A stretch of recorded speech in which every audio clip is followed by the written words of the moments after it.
We'll now reconvene the meeting to begin the next session. We'll move on to the grade presentation by Dr. Julia Gargano, followed by the evidence to recommendations framework presented by Dr. Kathleen Dooling. Dr. Gargano? Good afternoon. Can you hear me okay? Yes, we can. Thank you. Great. Next slide, please. The policy question under consideration is, should vaccination with Pfizer-BioNTech COVID-19 vaccine be recommended for persons 16 years of age and older? Next. The components of the PICO question are shown on this slide. The population under consideration is persons ages 16 years and older. The intervention is 2 doses of the Pfizer-BioNTech COVID-19 vaccine 21 days apart. The comparison is no vaccine. The work group identified the 6 outcomes listed here as the most important for the policy question. Next slide. The outcomes, importance, and data sources available for evaluation of these outcomes are summarized here. For benefits, 2 critical outcomes were selected: prevention of symptomatic, laboratory-confirmed COVID-19 and prevention of hospitalization due to COVID-19. There were 2 important benefits selected: prevention of death due to COVID-19 and prevention of asymptomatic infection.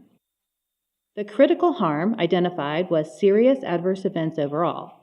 Additionally, specific harms that have been identified during real-world use were evaluated. An additional important harm, reactogenicity, was also evaluated.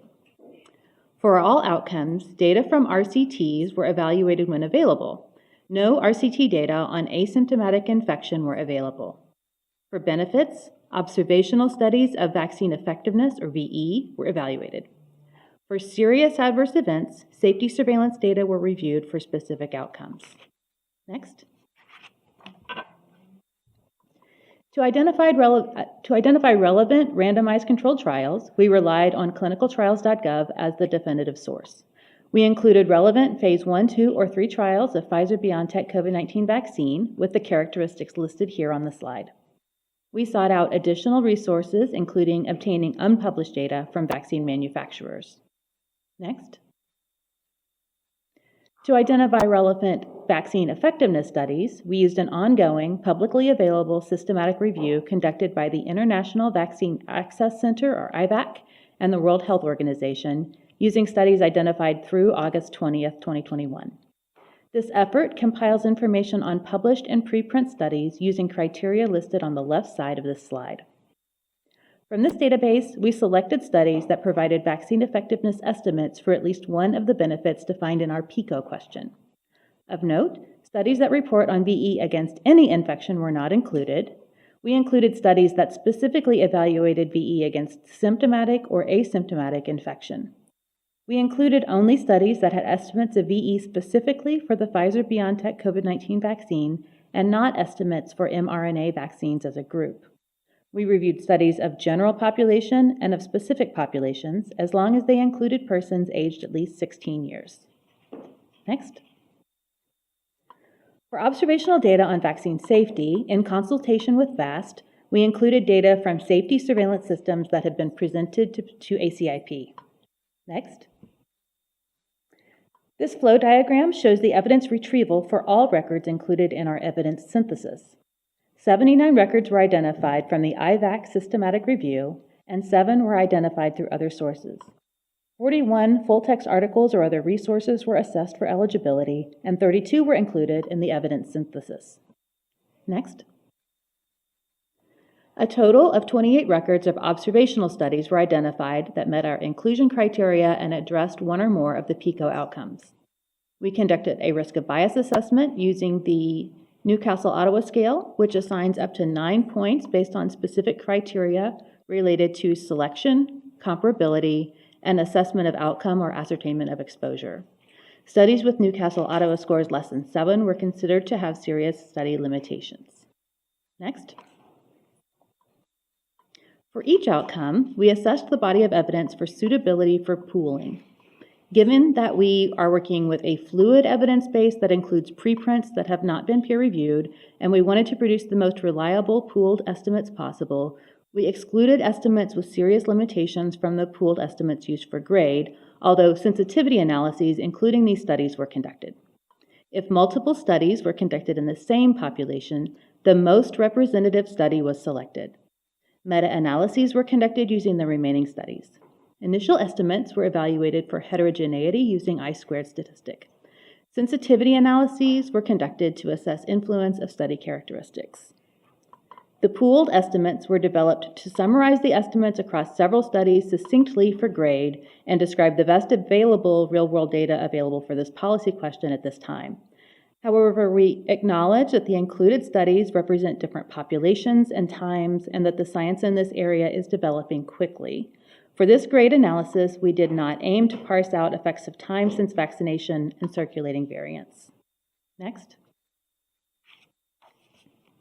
Grade evidence type assesses the certainty of estimates from the available data. The highest level of certainty is type 1, which means we are very confident the true effect lies close to that of the estimate. Type 2 means we are moderately confident in the effect estimate, but there is a possibility the true effect could be substantially different. Type 3, or low certainty, indicates our confidence in the effect estimate is limited.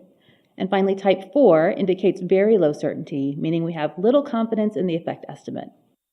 The evidence type is not measuring the quality of individual studies, but how much certainty we have in the quantitative estimates of effect across each outcome. Next. Initial evidence type is determined by study design. A body of evidence from randomized controlled trials starts with an initial evidence type of 1, indicating high certainty. A body of evidence from observational studies starts with an evidence type of 3, indicating low certainty. The evidence type can be downgraded due to risk of bias, inconsistency, indirectness, or imprecision. Other considerations could downgrade or upgrade the evidence type. Next. Now I will review evidence of benefits. For each outcome, I will first review the data from randomized trials, then review the data from observational studies, and then provide the grade assessment for both. Next. For the critical outcome of symptomatic COVID-19, one randomized study provided data. This was the Pfizer-BioNTech Phase 2-3 randomized controlled trial, which was conducted in several countries and enrolled over 40,000 participants. The data were published and available through preprints, and additional data were obtained directly from the sponsor.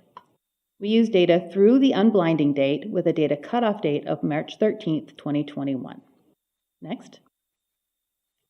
Using the available efficacy population for all persons aged at least 16 years, there were 77 cases among 19,711 persons in the vaccine arm and 833 cases among 19,741 persons in the placebo arm, which resulted in a vaccine efficacy estimate of 91.1% and a 95% confidence interval of 88.8% to 93.1%. This is the primary outcome of the study and the outcome used for grade. Next. Vaccine efficacy was also over 90% in a number of key subgroups, including those aged 65 and older, 75 and older, those at risk due to presence of a comorbidity or obesity, and those who were aged at least 65 years and at risk. Next. This slide shows vaccine efficacy by timing. Efficacy between doses 1 and 2 is outlined in red. Efficacy increased to 90% in the interval from 11 days after dose 1 until dose 2. Next. Efficacy was 96% from 7 days after dose 2 to 2 months, 90% from 2 months to 4 months, and 84% from 4 months through unblinding. Next. Now moving on to the observational studies for symptomatic laboratory-confirmed COVID-19. This slide shows a brief summary of the 17 VE studies reviewed that evaluated this outcome. The most common study design was test-negative design, followed by retrospective and prospective cohort studies. Study locations were predominantly in European and Middle Eastern countries. The preprint studies captured a more recent time period than the peer-reviewed studies. Next. The 10 peer-reviewed studies are shown on this slide. 5 of these were not included in the pooled estimates because they provided data on the same population or a subgroup from a larger study, as noted in the column on the far right. Next.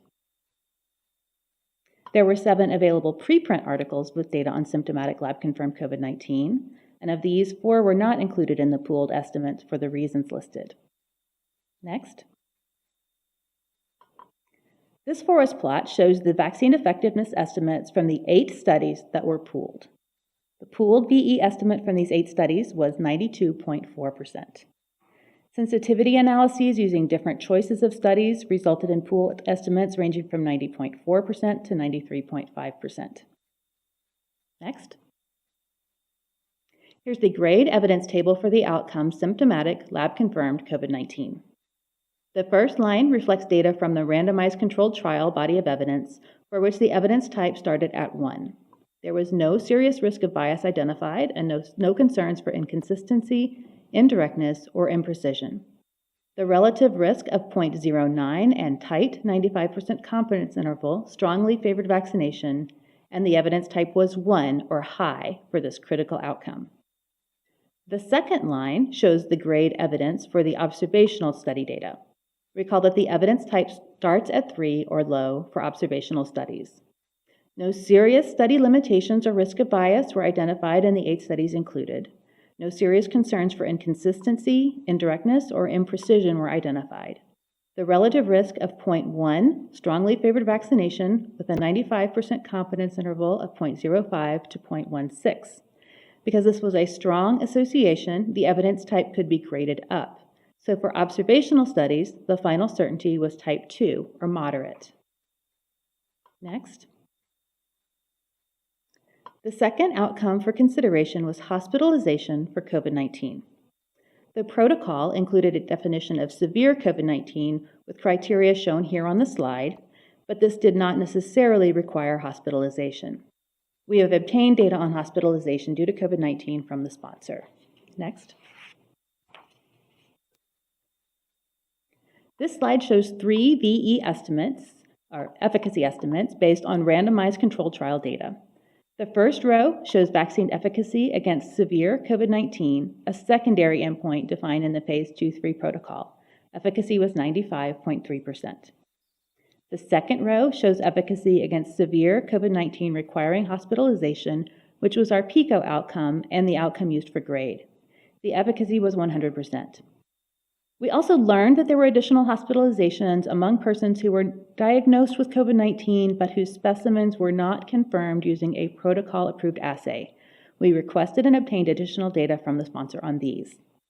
The bottom row shows efficacy against severe COVID-19 based on the CDC definition after dose 1 and includes all hospitalizations for COVID-19, even cases for which SARS-CoV-2 was not detected in a study-approved assay.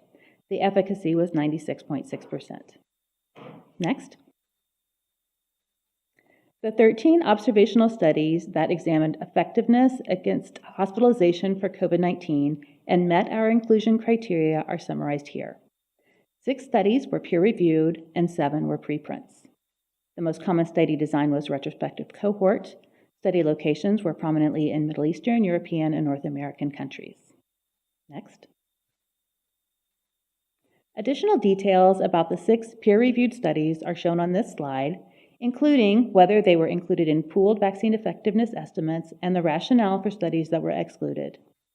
2 of these were not pooled for the reasons listed at the right. Next. This table shows the same information for the 7 available preprint articles. 3 of these were not included in the pooled estimate because they were population subgroups of a larger published study. Next. For the outcomes of hospitalization for COVID-19, this is the forest plot showing the vaccine effectiveness estimates from the 8 observational studies that were included in a meta-analysis. The pooled VE estimate was 94.3%. Sensitivity analyses resulted in pooled estimates of 89.4% to 95.7%. Next. Here's the grade evidence table for hospitalization for COVID-19. For the RCT represented on the first line, the initial evidence type of 1 was downgraded 1 point due to concern over imprecision. The availability of only 1 randomized study with a total of 31 cases introduced fragility in the estimate, even though the 95% confidence interval did not include 1. The final certainty estimate for hospitalization for COVID-19 based on RCT data is type 2. The second line shows grade for the observational studies. The certainty and the estimate based on this body of evidence was not downgraded for risk of bias, inconsistency, indirectness, or imprecision. Certainty was upgraded 1 point for a strong association. The final certainty estimate based on the observational data was also type 2. Next. The next outcome was death due to COVID-19. This was not an efficacy endpoint in the randomized controlled trial protocol. For this outcome, we included any COVID-19 death in eligible randomized trial participants, irrespective of the confirmation of the COVID-19 diagnosis by a trial protocol approved assay. Next. There were a total of 7 deaths due to COVID-19 among trial participants, including 1 among vaccinated persons and 6 among placebo recipients. The available data indicates a VE of 83% with a wide 95% confidence interval due to small numbers. Of the 7 deaths among persons with COVID-19, 3 had cases of COVID-19 confirmed using one of the 3 protocol-approved assays. Next.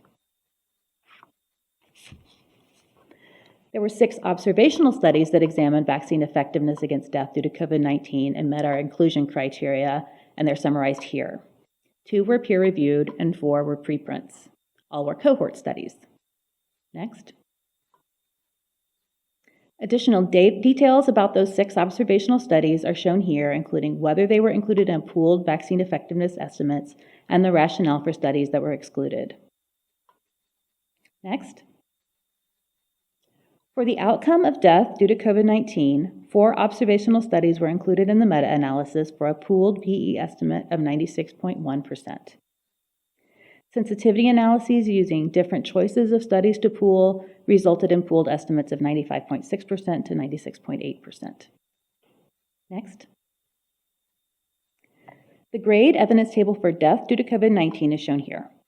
There was no serious risk of bias identified and no serious concern of inconsistency. There was serious concern of imprecision. The relative risk of 0.17 favored vaccination, but the very wide 95% confidence interval did not rule out harms. The certainty was type 2. The body of evidence from observational studies started with an evidence type of 3.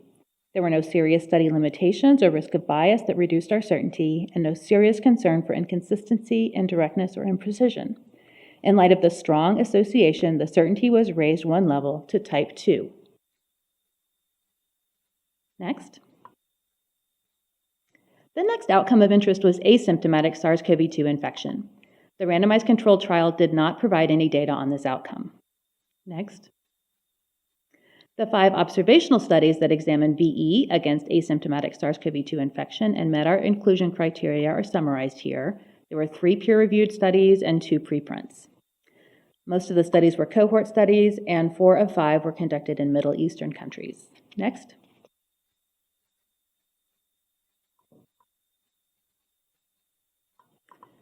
Additional details about the 5 studies are shown on this table, including whether they were included in pooled vaccine effectiveness estimates and the rationale for exclusion. Next. The VE estimates from the 2 included studies are shown here. Note that their 95% confidence intervals do not overlap. The pooled VE based on a fixed effects meta-analysis from these 2 studies was 89.3%. Including a 3rd study that did not meet inclusion criteria, the pooled VE was 88.1%, so this would not have changed our assessment meaningfully. Next. The grade evidence table for asymptomatic infection is shown on this slide. The included studies were not downgraded for risk of bias. There was serious concern of inconsistency, but no serious concerns for indirectness or imprecision. The relative risk of 0.11 favored vaccination. The certainty was type 4 or very low. Next slide. Okay, next I will share grade on harms. Next. 2 randomized studies provided data on harms. These included the large phase 2-3 trial as well as a published phase 1 trial. Next. The phase 1 study included data on adults aged 18 to 55 and 65 to 85 years, including 12 who were vaccinated with the relevant dose and 3 who received placebo who were randomized with the relevant dose in each age group. We evaluated the safety data from this study, including local and systemic reactions and serious adverse events. Next. Here are the raw data on the critical outcome serious adverse events from the 2 randomized studies. From the phase 1 trial, there was 1 serious adverse event identified in the vaccinated group, unrelated to vaccination, and 0 in the placebo group. In the phase 3 trial data, 1.2% in each arm had any serious adverse event, and as FDA classified 2 serious adverse events as related to vaccination. These were shoulder injury and lymphadenopathy. Next. We also assessed serious adverse events, specific ones that have been identified in safety surveillance during the period of the emergency use authorization, which have previously been described to ACIP. A rapid cycle analysis from Vaccine Safety Data Link evaluated chart-reviewed cases of myocarditis among persons aged 18 to 39 years following dose 2. As shown in the table, based on events occurring in a 7-day risk interval after vaccination versus a comparison interval in vaccinated individuals, the adjusted rate ratio was 9.1 with a 95% confidence interval of 2.1 to 48.6. The rates of myocarditis were 368 per 1 million person years based on 9 cases in the 0 to 7-day risk interval, and 48 per 1 million person years based on 3 cases in vaccinated comparators. Next. Data from the National Vaccine Adverse Event Reporting System, or VAERS, showed an elevated ratio of observed to expected myocarditis cases in the 7-day interval following vaccination among females in age group 16 to 24 years and among males in age group 16 to 49 years, with higher observed to expected ratios in males than females. Although VAERS data are subject to the limitations of a passive surveillance system, the elevated risk of myocarditis following Pfizer-BioNTech vaccination is consistent with that observed in VSD. Next. Regarding anaphylaxis, a rapid cycle analysis of data from VSD evaluated chart-reviewed cases of anaphylaxis among all vaccinated persons aged 12 years and older. Based on events occurring in a 0 to 1 day risk interval after vaccination, the estimated incidence of confirmed anaphylaxis was 5 per million doses administered. The absolute reporting rate to VAERS was similar, 4.7 per million doses administered. Next. The grade evidence table for serious adverse events based on RCT data is shown on this slide. The relative risk indicated a relative balance of serious adverse events between vaccinated and placebo overall, with a relative risk of 1 and a 95% confidence interval of 0.85 to 1.18. The certainty assessment was reduced 1 point due to serious concern of imprecision because the confidence intervals indicate that both reduced and increased risk of serious adverse events are possible. The final certainty was type 2. Next. This slide now shows the grade evidence profile for the specific serious adverse events of myocarditis and anaphylaxis, which includes a narrative description of the quantitative data shown on the previous slides. We started with type 3 data from observational surveillance systems and did not decrease or increase the certainty. The final certainty was type 3. Next. Reactogenicity was evaluated using the phase 1 and phase 2-3 randomized controlled trials. The phase 2-3 trial did not solicit data on everyone, but on a subset of over 8,000 participants. Next. Both randomized studies used the same events and grading scales shown here. The local reactions solicited for the 7 days following vaccination were injection site pain, redness, and swelling, and the systemic events solicited were fever, vomiting, diarrhea, headache, fatigue, chills, new or worsened muscle pain, and new or worsened joint pain. Next. In the phase 1 study, grade 3 local reactions or systemic events were reported in 8.3% of persons in the vaccine arm and none of the persons in the placebo arm. In the phase 2-3 study, grade 3 events were reported by 10.6% of persons in the vaccine arm and 2.3% of persons in the placebo arm. Next. Pooling the data from the 2 trials, we estimated a relative risk for any grade 3 or higher event of 4.69 with a 95% confidence interval from 3.83 to 5.73. There was no serious concern for risk of bias, inconsistency, indirectness, or imprecision. The final certainty was type 1. Next. This table summarizes our current grade assessment for the Pfizer-BioNTech COVID-19 vaccine. In terms of benefits, the available data indicate that the vaccine is effective for preventing symptomatic COVID-19 with an evidence type of 1. For hospitalization and death, the available evidence favors the intervention and certainty was type 2. Observational data were available to assess prevention of asymptomatic infection, and the certainty was type 4. In terms of harms, in the randomized controlled trial data, serious adverse events were balanced between vaccine and placebo arms. In post-authorization safety monitoring, myocarditis and anaphylaxis were rare but more common following vaccination. Serious adverse events had an evidence type of 2. In terms of reactogenicity, severe reactions were more common in vaccinated persons, and about 10.7% of vaccine recipients versus 2.3% of placebo recipients reported grade 3 or 4 reactions. The evidence type for reactogenicity was type 1. Next. In conclusion, the grade evaluation focuses on recommendations following licensure of the Pfizer-BioNTech COVID-19 vaccine that has been in use for several months under an emergency use authorization. Evidence for benefits are supported by a body of evidence comprising one large phase 2-3 randomized controlled trial and numerous observational studies conducted worldwide. The randomized controlled trial demonstrated efficacy against the two critical outcomes, symptomatic disease and hospitalization. Direct evidence of efficacy for hospitalization and prevention of deaths was limited from the RCT, but was additionally supported by a body of evidence from vaccine effectiveness studies. Few data were available to assess prevention of asymptomatic infections. Regarding harms, grade 3 reactions were more common in vaccine than placebo recipients. Overall, RCT evidence showed that serious adverse events occurred at a similar frequency in vaccine and placebo groups overall. However, two specific rare but serious adverse events have been associated with vaccination as identified through safety surveillance systems. Next. I would like to acknowledge and thank all the persons listed here who have been involved in preparing this grade assessment. Next. Thank you. Thank you, Dr. Gargano, for that outstanding presentation on grade.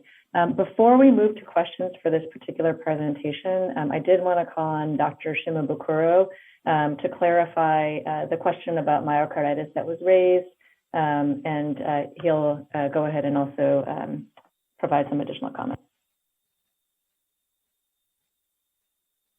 Thanks, Dr. Lee. Are you going to pull up the case? There we go.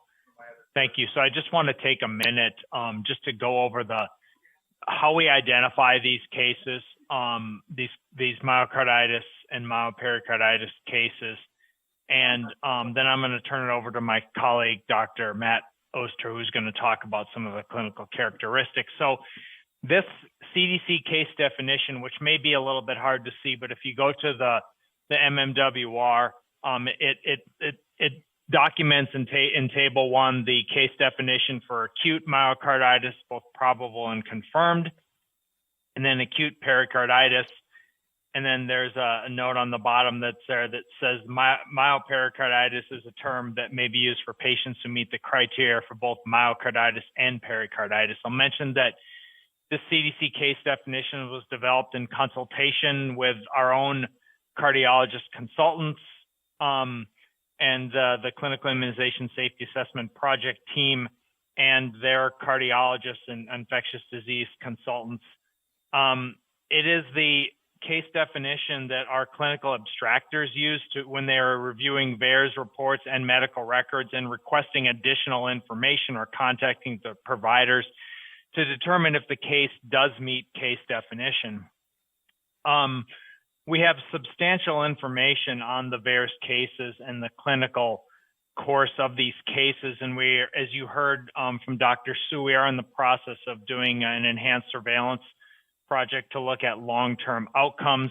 We also use a standard extraction form for the vaccine safety data link cases, which is also based on this case definition. And Dr. Matt Oster, who is one of our cardiologist consultants here at CDC, has been leading our surveillance reviews of the VAERS cases and the analysis, which is currently under review for publication. And I want to turn it over to him to let him describe some of the clinical characteristics of these myocarditis and myopericarditis cases, and also just to maybe clarify some points on pericarditis versus myocarditis versus myopericarditis. So Dr. Oster, the floor is yours. Yeah, thanks, Tom. So yes, I mean, first to clearly acknowledge it can sometimes be a challenge clinically to, evaluate these kids and really pigeonhole them or I guess put a diagnosis on them. And so that's why we have these case definitions that were defined. And absolutely, some kids will overlap in these. If you have chest pain and EKG findings, you're going to meet criteria for both of these definitions for myocarditis and pericarditis, and we'll consider you one of those cases of myopericarditis. As mentioned before, there was, a lot of concern because these kids, have that concerning chest pain and, the elevated troponins, but that, we think that this is very different from kind of the traditional myocarditis. That term just means heart inflammation, and the myocarditis seen, pre-COVID with the viral myocarditis, I think is very different from kind of the MIC myocarditis, which I think is very different from this vaccine-associated myocarditis. They all kind of have their different flavors, and I think that points likely to different mechanisms going on here.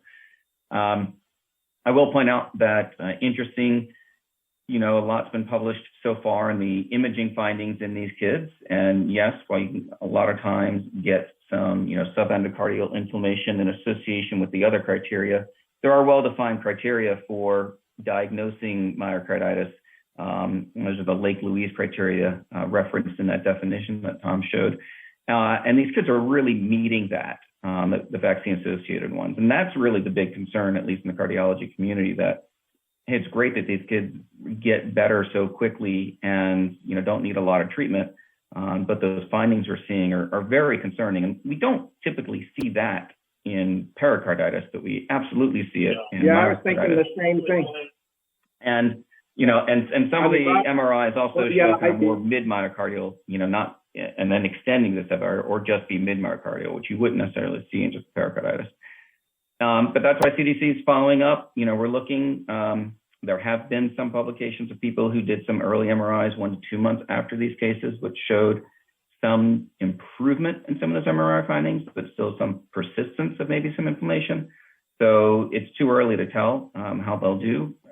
But the great news, as we said, is they do tend to get better from a symptom standpoint without a lot of treatment. But we do need to follow them and make sure that they do meet full recovery long term. Thank you, Dr. Shimabukuro and Dr. Oster. We appreciate you coming and just clarifying some of these issues, particularly since you have the pediatric cardiology expertise. Terrific. So let's plan to, we appreciate your joining the call. In the meantime, I'm going to actually ask that we go back to Dr. Gargano's presentation and would open up Dr. Gargano's presentation for any questions.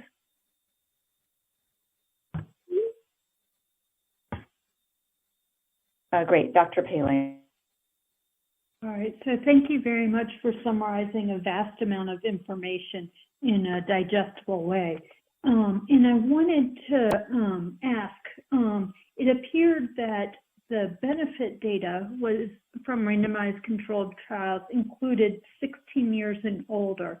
When we got to the SAEs, that randomized controlled trial data was 18 years and older, and it wasn't clear on the age group for reactogenicity for randomized controlled trial. Could you please clarify?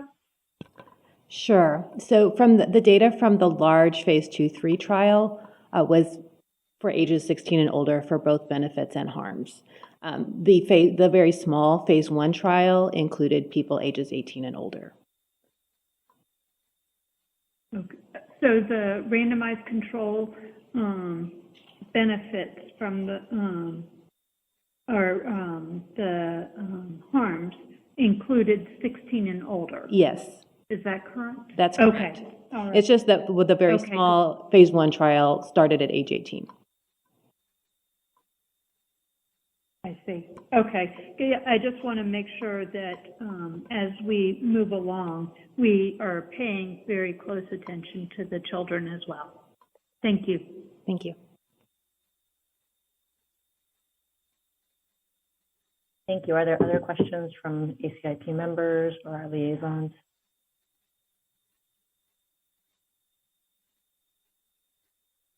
Ms. Bata?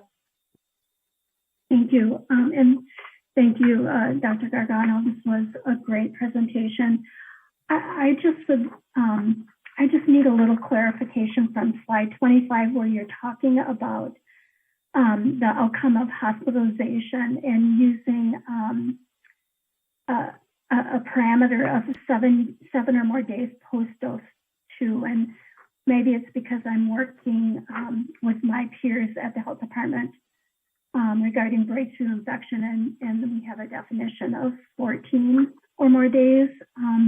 Was this something that was predefined that you had to use, or was there a specific rationale for selecting that shorter interval? This was the primary, or this was the timing for outcome ascertainment in the randomized controlled trial by Pfizer-BioNTech. They actually assessed outcomes at greater than equal to 7 days and greater than equal to 14 days, but I believe their main primary endpoint was with the 7-day outcome ascertainment.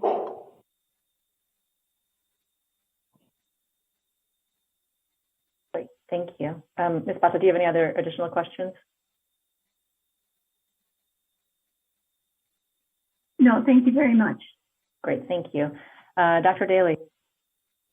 Yeah, thanks for that presentation, Dr. Gargano. Could we go back to the slide that summarizes all of the grade evidence?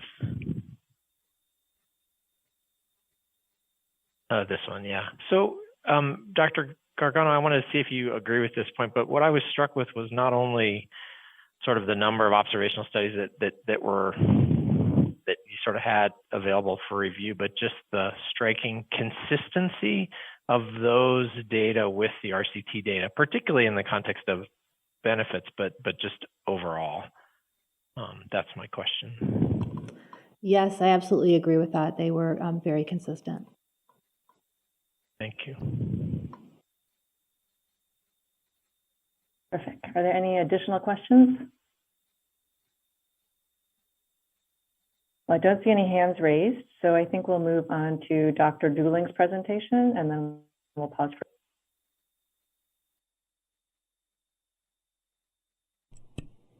Thank you, Dr. Lee. So today I'll be speaking about the evidence to recommendation framework for Pfizer-BioNTech COVID-19 vaccine, also called Comirnaty. Next slide. Next slide. Endorsed by the ACIP, the evidence to recommendation framework provides a structure to describe the evidence to inform ACIP recommendations in a transparent manner. Next slide. This is our policy question for today. Should vaccination with Pfizer-BioNTech COVID-19 vaccine be recommended for people 16 years of age and older? In December of 2020, ACIP made an interim recommendation for the use of Pfizer vaccine under the FDA's Emergency Use Authorization, or EUA. Now that FDA has issued full approval of the Biologics License Application, or BLA, the question before ACIP is, should ACIP update the interim recommendation to a standard ACIP recommendation? Next slide. As Dr. Gargano just pointed out, the population under consideration are people 16 years of age and older in the U.S. The intervention is the Pfizer-BioNTech COVID-19 vaccine, standard dosage of 30 micrograms, given as a 2-dose primary series, 21 days apart. You just heard about the outcomes, but again, those are symptomatic COVID, hospitalization and death due to COVID, and asymptomatic SARS-CoV-2 infection. The potential harms assessed were serious adverse events and grade 3 reactogenicity. Next slide. The evidence to recommendation framework domains and central questions are listed here. As we move through each of the domains, next slide, The public health problem refers to COVID-19, and the intervention refers to Pfizer-BioNTech COVID-19 vaccine. Next slide. First, a description of the public health problem. Next slide. So we are trying to answer here, is COVID-19 still a problem of public health importance? Next slide. COVID-19 cases have been increasing since early July. As of August 27th, there have been over 38 million COVID cases reported to CDC, with the most recent 7-day moving average of over 145,000 cases per day. Next slide. Deaths have also been increasing. The current 7-day moving average is almost 1,000 deaths per day from COVID-19 in the US. Next slide. Hospitalization rates, too, have been increasing since early July. And for the 18 to 49-year-old age group, in light blue in this figure, hospitalization rates are approaching that seen during the peak of the epidemic last winter. Next slide.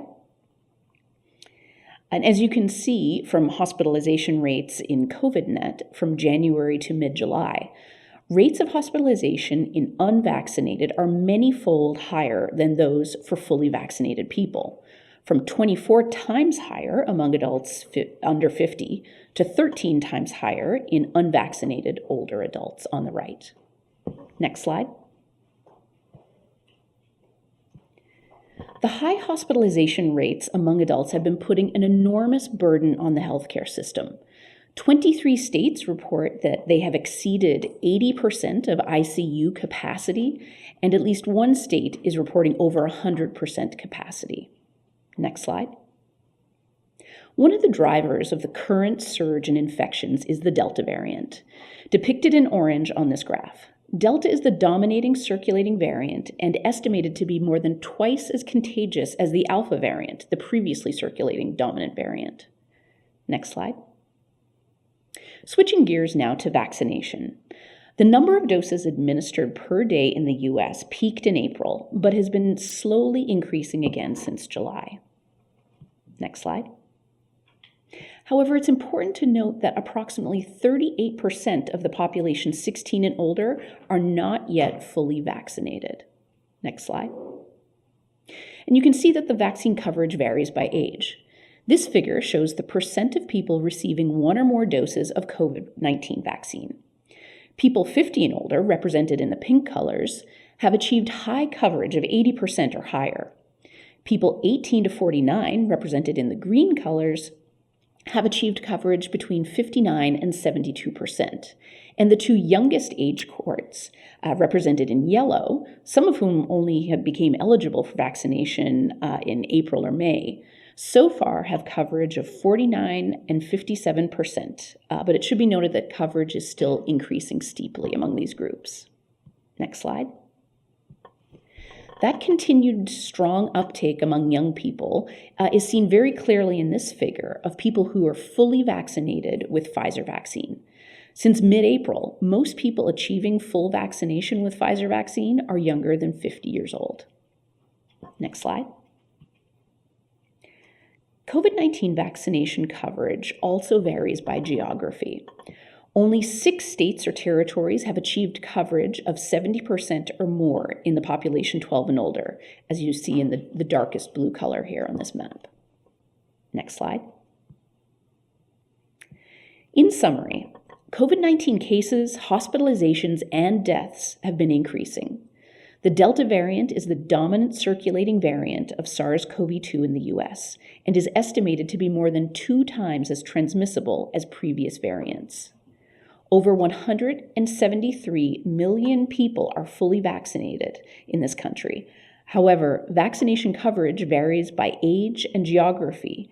Increasing cases are taxing the healthcare resources, with many states facing ICU bed shortages. Next slide.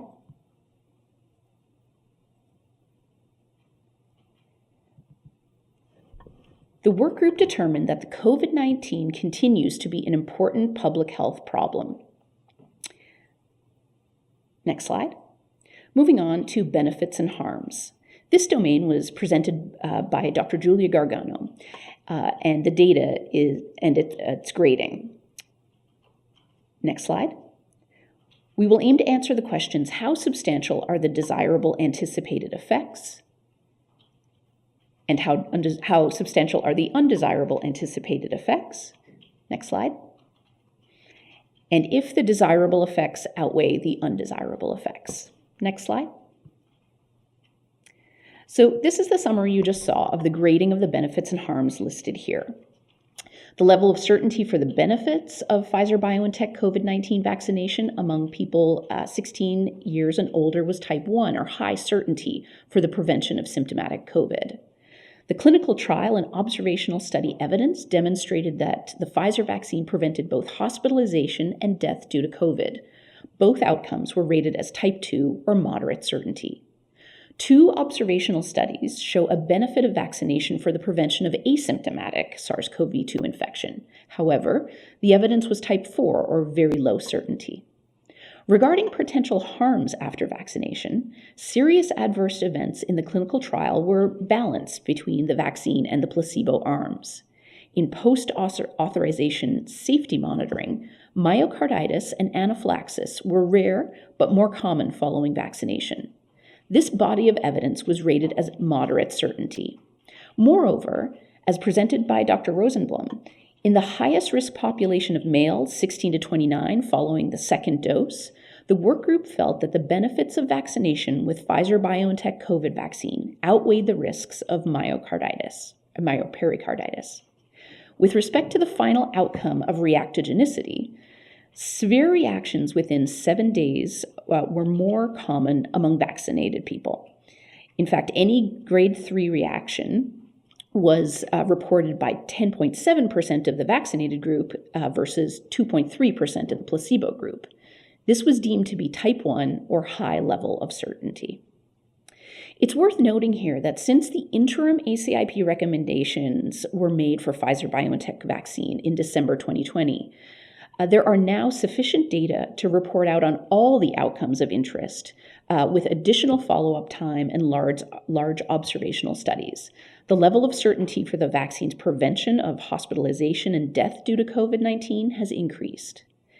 In addition to more than 22,000 people randomized to receive the Pfizer vaccine in the clinical trial, more than 680,000 vaccinated people contributed person time to the real-world vaccine effectiveness studies, and millions of vaccinated people contributed to the post-authorization safety monitoring. Next slide.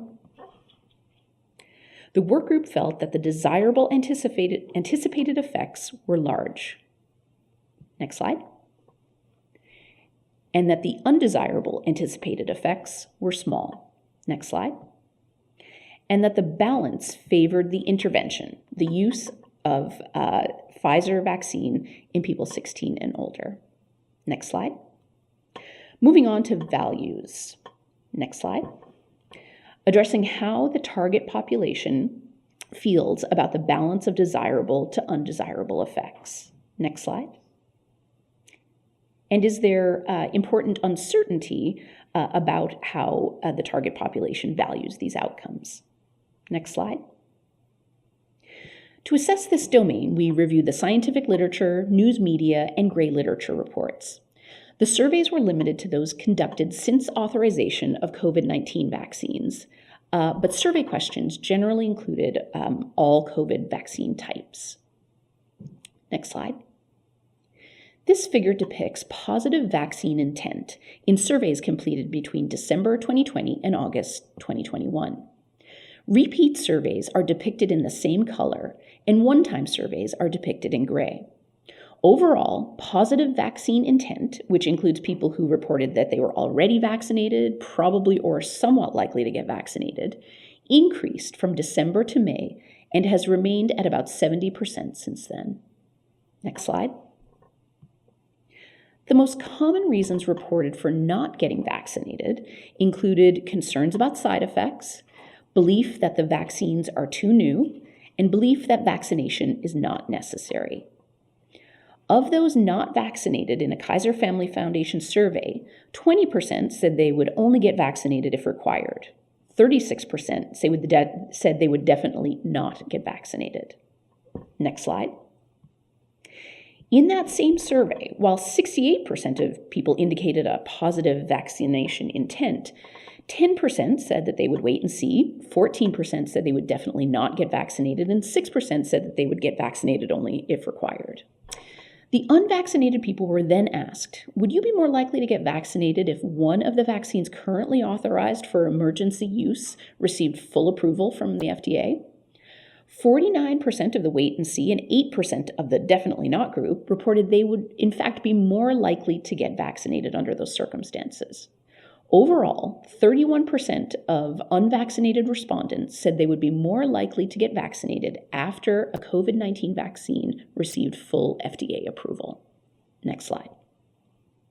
The work group felt that the target population probably feels that the desirable effects are large. Next slide.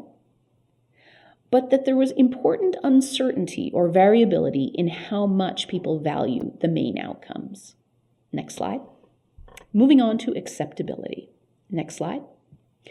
The question here is Pfizer-BioNTech COVID-19 vaccine acceptable to key stakeholders?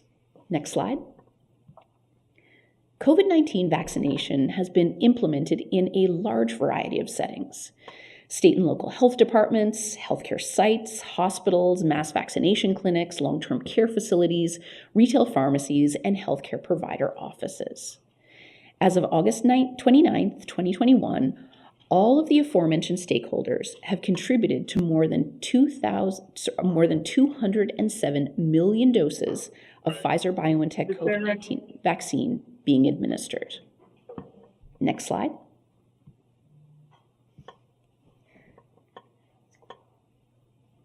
Next slide.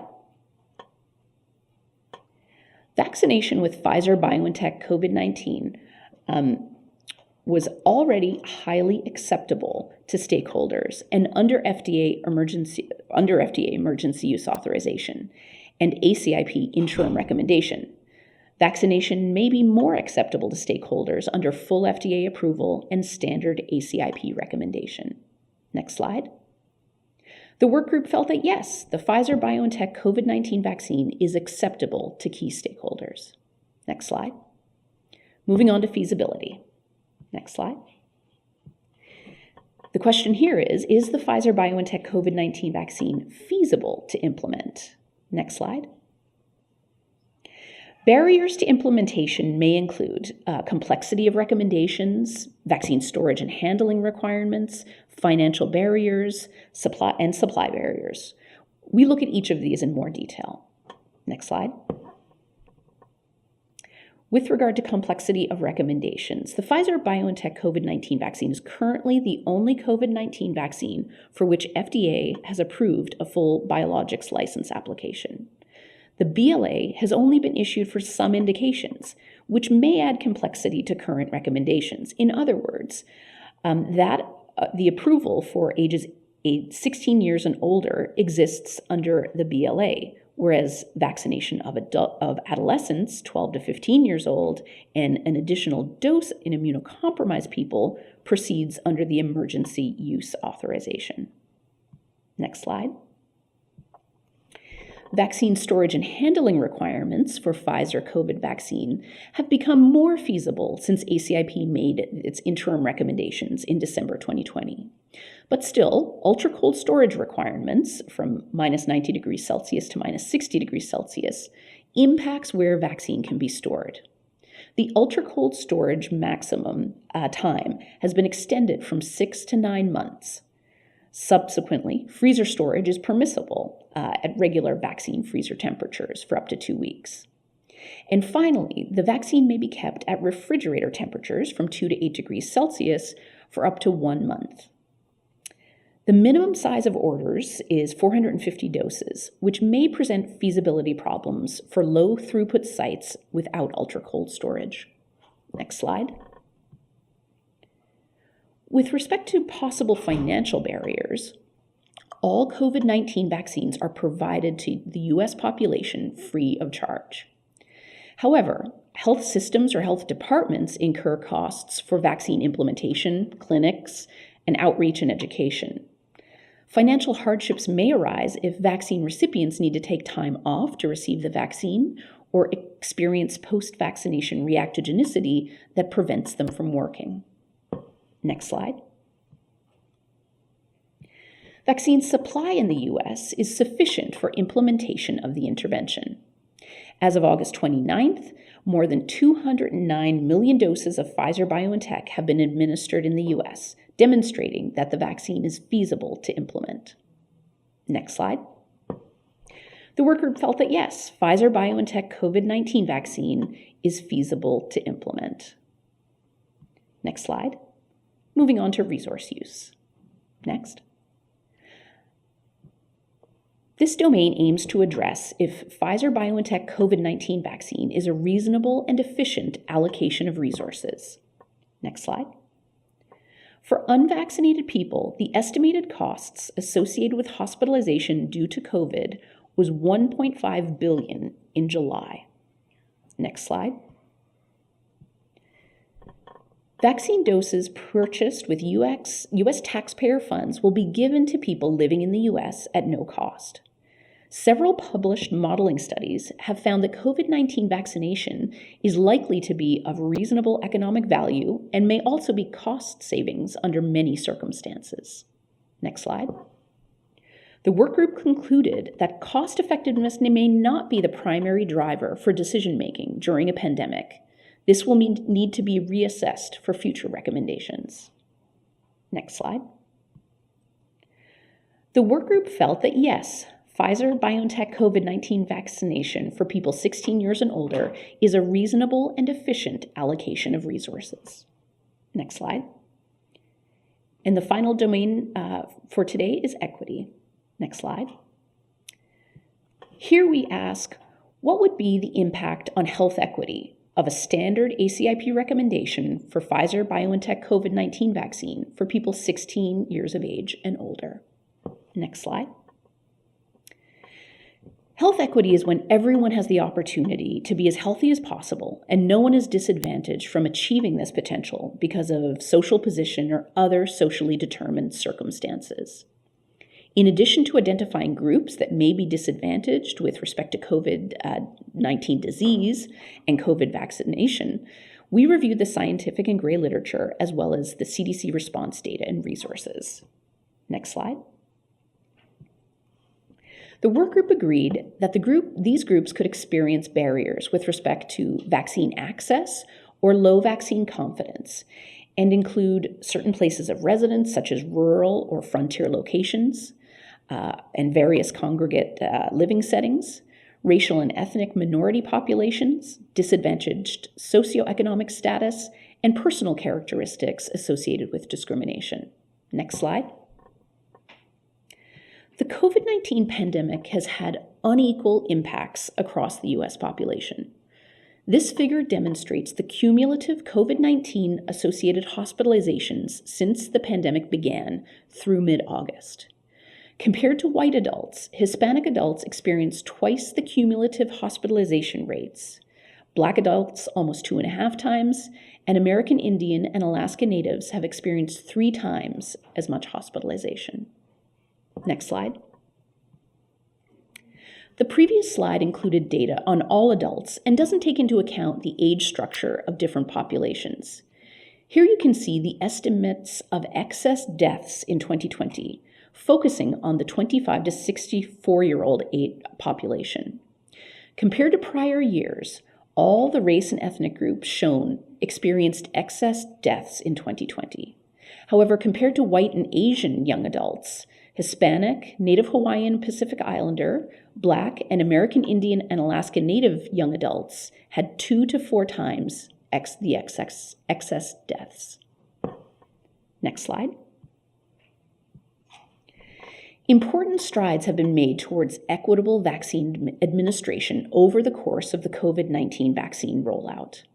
American Indian and Alaska Native people have the highest coverage, with more than 50% of the population receiving at least 1 dose, and other race and ethnic groups had similar coverage by August, whereas coverage among Black people was lower at 31%. Thus, although improvements have been made in equitable coverage, there is still work to be done to ensure that everyone has the necessary access and information to be vaccinated. Next slide.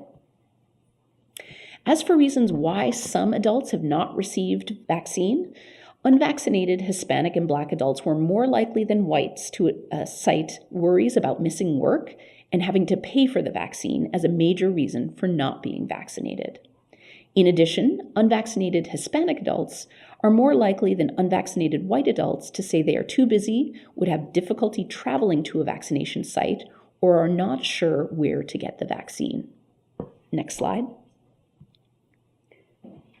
COVID-19 vaccination coverage also varies by geography. As you can see, even within a state, coverage can vary greatly by county. Only 5% of counties in the US have achieved 70% or higher vaccination coverage among people 12 years of age and older. Next slide.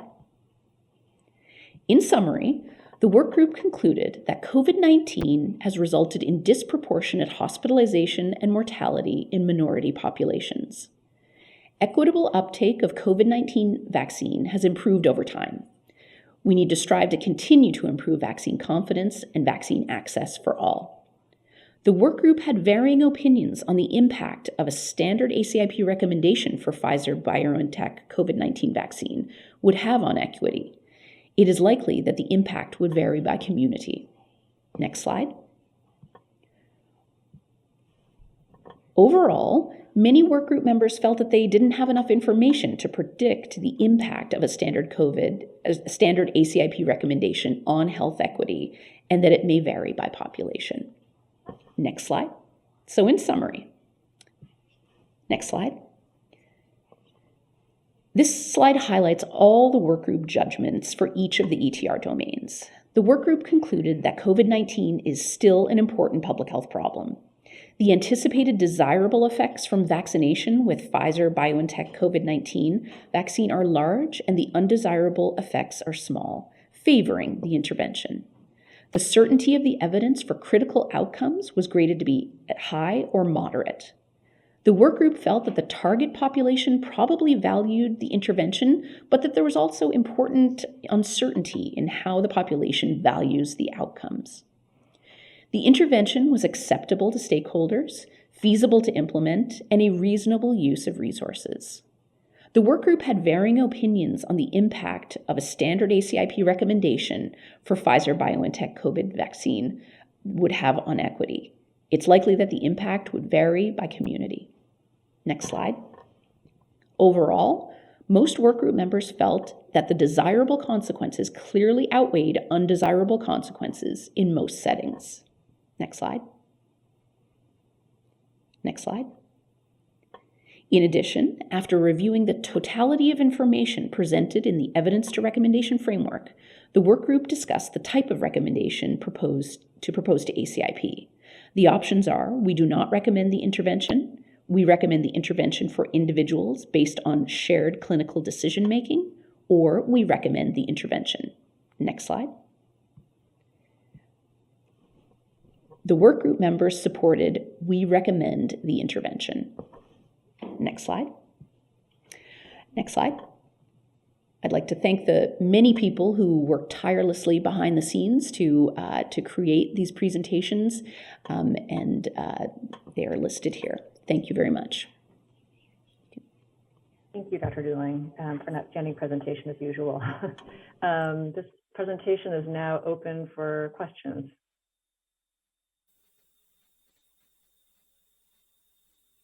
As we're waiting for some questions to emerge, I just want to, well, in addition to it being an amazing presentation, I still struggle with the domain of equity. I actually still wonder whether or not we should have equity explicitly addressed in every one of our domains as opposed to a standalone. But I realize there's no optimal solution to that. I do agree 100% that equity is a really important consideration for all our vaccines. I just am hoping we can find a way to more consistently implement it. And there's challenges, I think, as we're learning how to use that new domain. Dr. Paling. Yes, Thank you for an amazing presentation. That was very clear, and I very much appreciated, building on Dr. Lee's comments, the demonstration of how vaccine uptake has changed by race and ethnicity over time. As I'm looking at all this data, I'm wondering if there's an opportunity to very clearly state why we're seeing this increase. I think we've indicated that this Delta variant has mutations in it so that it's increasing the replication viral load, and that's making it more transmissible. I think you've also demonstrated that there is a significant difference with many-fold higher rate risk of hospitalizations among persons who are unvaccinated compared to vaccinated. And so that's demonstrating how important, and it might be worth taking a moment to explain the R naught, or how many people on average are infected when somebody is symptomatic, and how much they spread it, to provide a little bit more clarity on why this epidemic is such a big deal and how it's changed over time. Thank you. Thanks for that question. I think you already touched on some of the really key drivers of the epidemiology that we're seeing currently. Number one being the Delta variant, which you point out has been shown to be at least twice as transmissible as previous variants, who were again more transmissible than their precursors. The second point you made was that this continues to be an epidemic where the unvaccinated are showing much higher rates of illness as compared to people who are fully vaccinated. That has continued, and you will see even more detail in Dr. Oliver's presentation about how that continues to evolve during this Delta surge. I think another point which wasn't made in this presentation, but that we have to take into account human factors of contact as well. The epidemiology of this current wave started to take off in July, possibly when people were having closer contacts, more contacts, and contacts where distance was not maintained and less masking was used. So I think we need to think about all the factors driving our current epidemiology in their totality to really think about public health measures that can be employed to reduce the incidence and mortality that we are seeing currently. And the question in front of the ACIP members today is really how can we recommend vaccination to accomplish these objectives? Thank you. Ms. McNally. Thank you. I have two questions, and I'm not sure who the right person to direct the first question is to, but I assume that with a full approval that the EUA fact sheet disappears for this Pfizer vaccine and would be replaced by a vaccine information statement. So I wanted to just double check on that. And the second question I have is whether or not the Pfizer vaccine would still be covered under the Countermeasure Injury Compensation Program. Thank you.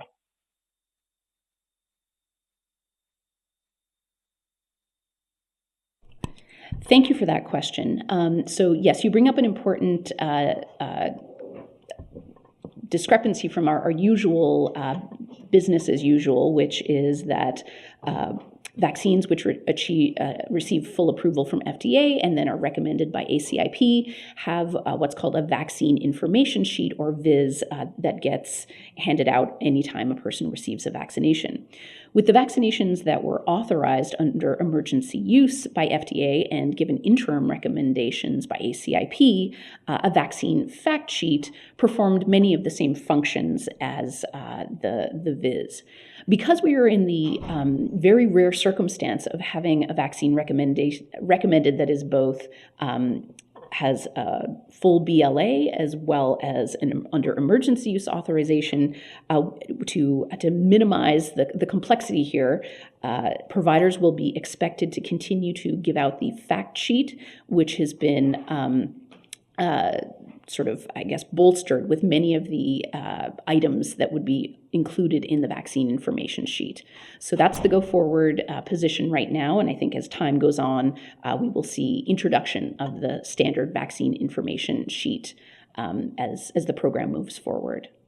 And with respect to your second question, I'll turn that over to Amanda. Sure. So the answer to the second part of your question is yes, the countermeasures injury compensation program will continue to cover any potential injuries related to a Pfizer vaccine just given under a BLA. This is because these vaccines are still U.S. government purchased and distributed and are part of the emergency. Because we're currently in a public health emergency, the countermeasures program continues to support use of these vaccines. Thank you very much. Thank you. Dr. Long?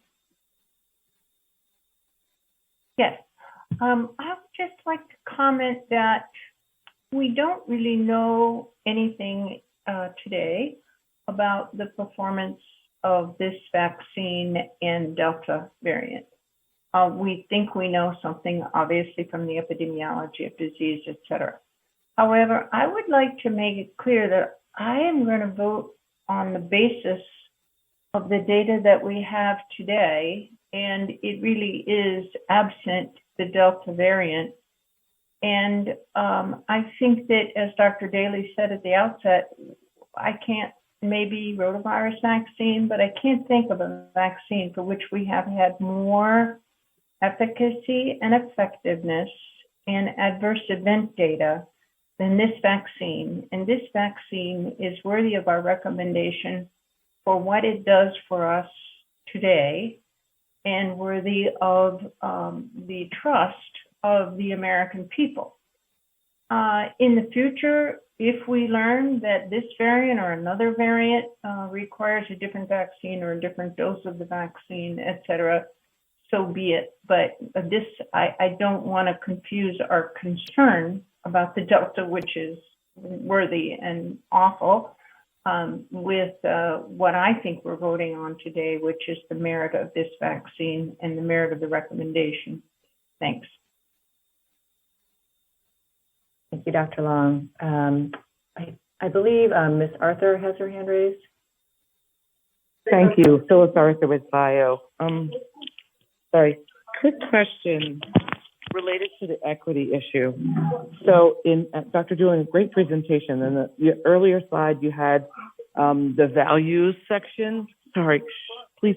In the values section, you said something about the different groups and why they would get vaccinated. And FDA approval was one of those things that would encourage people to get vaccinated.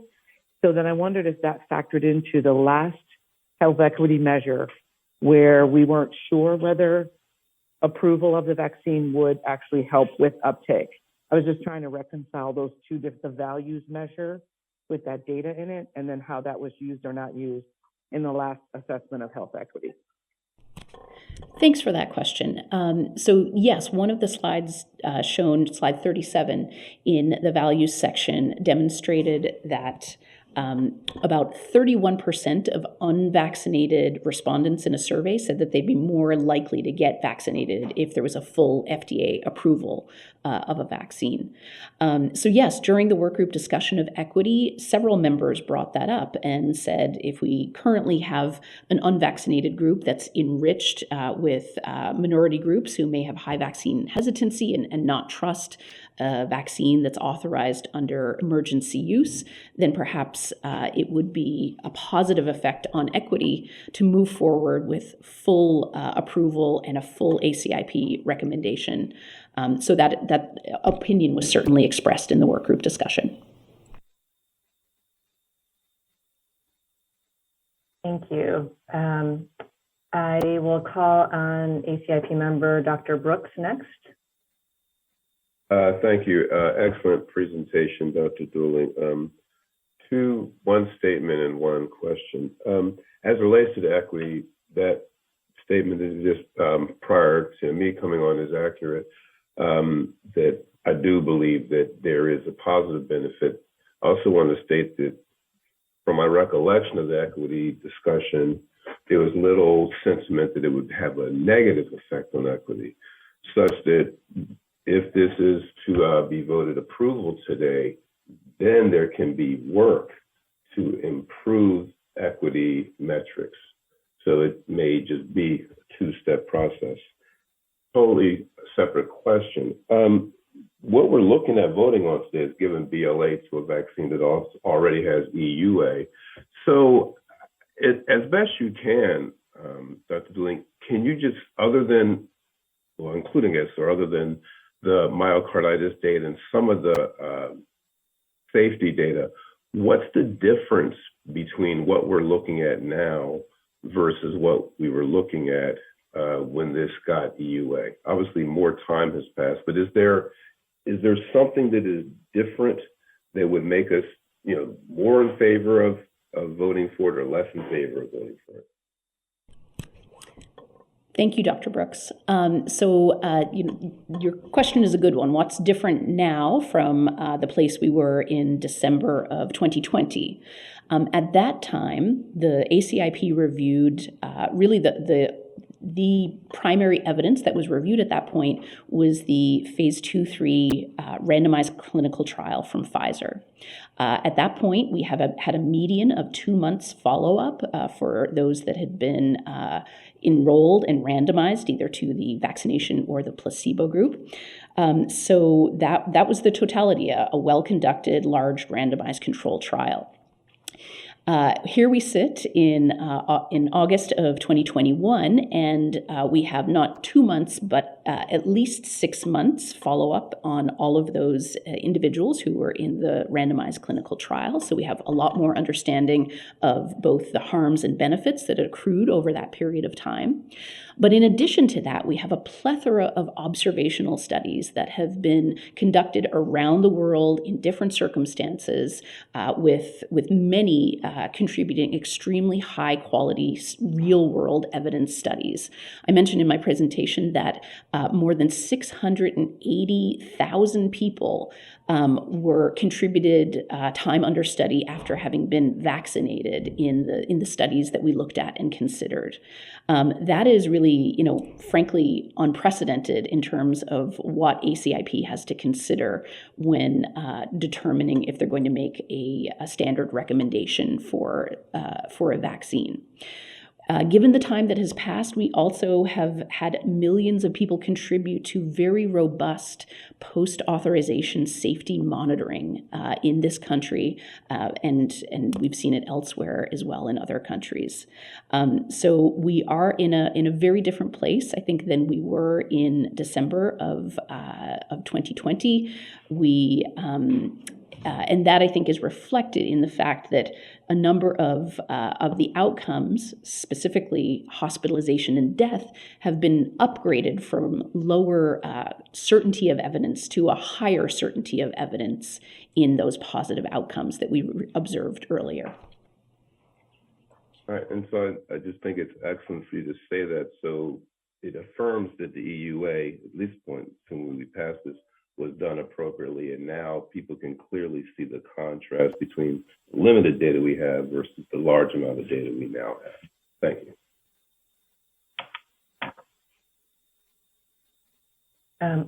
Okay, I see 3 more hands raised. I'm going to actually ask that we take Dr. Maldonado's question, and then we're going to take a brief break after that, and we'll come back to Dr. Gluckman and Dr. Kim shortly after the break. Dr. Maldonado, please go ahead. Yeah, thank you very much, and thank you, Dr. Dooling. That was an excellent presentation. I agree with the previous statement about equity issues and reaffirming how different we are, what a different place we are in now with BLA compared to EUA and the data that supports that. But I also want to make a comment about the equity issue and really feel like there's, probably a lot more confidence that equity would be impacted by BLA and by full recommendation.